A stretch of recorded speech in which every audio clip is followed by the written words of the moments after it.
Hi guys, how you doing today? This is D Durrell with D Durrell Life Solutions. Happy for you to be here once again. Definitely looking to dialogue with you to talk about important topics as it relates to mental health, business, and anything that resonates in American culture. So today I'm going to talk about a topic that I don't usually talk about.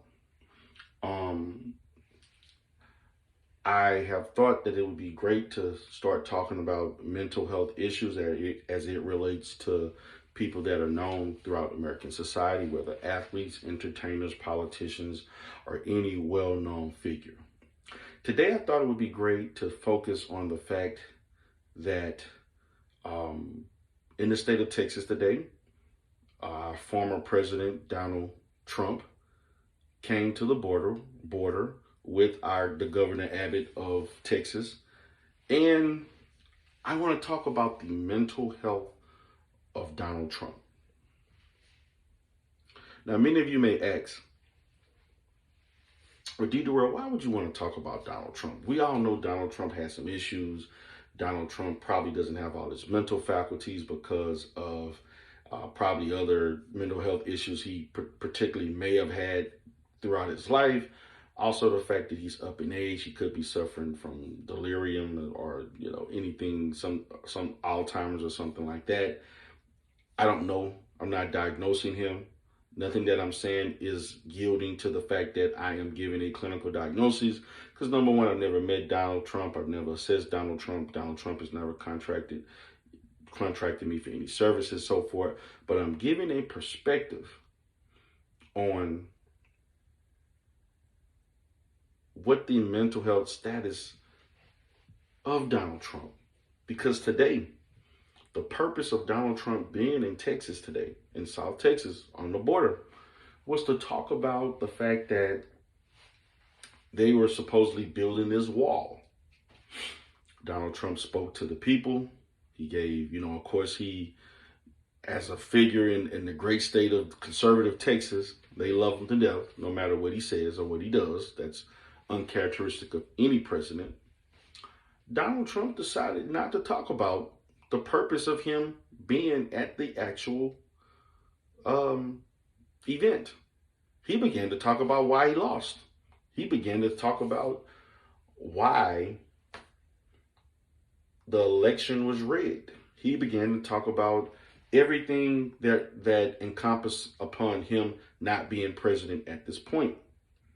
Donald Trump said things that were not relatable to or not conducive to the reason he was supposed to be there. And to be honest with you, just as many Americans easily persuaded by anything anybody of any status says, they went right along with it. They cheered for him and they looked upon him with great admiration and they gave him high fives and they gave him a round of applause.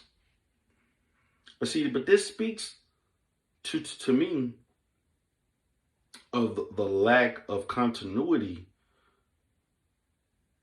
in Donald Trump not being able or inability to stay on topic. Donald Trump's inability to stay to the purpose. That to me is evident that something is wrong. Was that purposely done? No. I think that it was intentionally done because that is what his mind was on.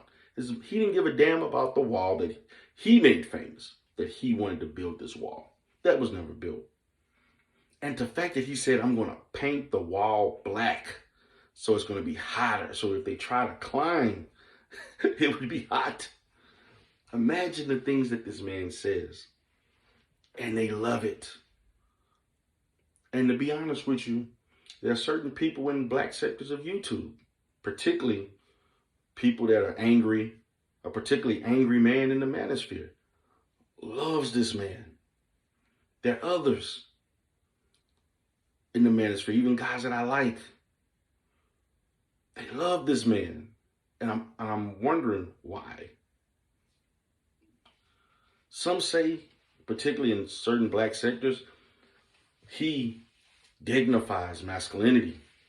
He represents true masculinity, the last of those men who project their masculinity. Well, masculine men don't have to project their masculinity. They just show it automatically. And it yields positive results. It produces positive results. They never question, is there some level of instability with Donald Trump? Obvious to me, he's the type of person, no matter where he's at, he's going to speak his mind at his age, no matter what he's doing. You could be talking about sports. He could be talking about real estate. You can have a conversation about one thing. He's going to interrupt and change the subject to whatever he wants, because there are some things that are not functioning at the optimal level mentally. His mental faculties are not at the level that we think they are. So, to me, Donald Trump's mental health, to me, may be congruent to most people at that age or below level of most people at that age. That's just me giving my assessment from just me viewing how he has conducted himself, all of the out of bound things that he has said. He reminds me of a person who's older in life, who feels that they have earned the right to say whatever they want to say without being accountable for it. Donald Trump's behavior and his verbiage, particularly on Twitter and so forth, and because he has held the position of president, and the fact that he's a billionaire allegedly, has given him the self-entitlement that he deserves to do these things and get away with it. That's just my position. You can agree, you can disagree. But I do think that there are some things that are not functioning well with him, that the media is hiding, that his family is hiding, and that he may somewhat be aware of, but won't admit. So again, this is D. Durrell Life Solutions. Have a great day.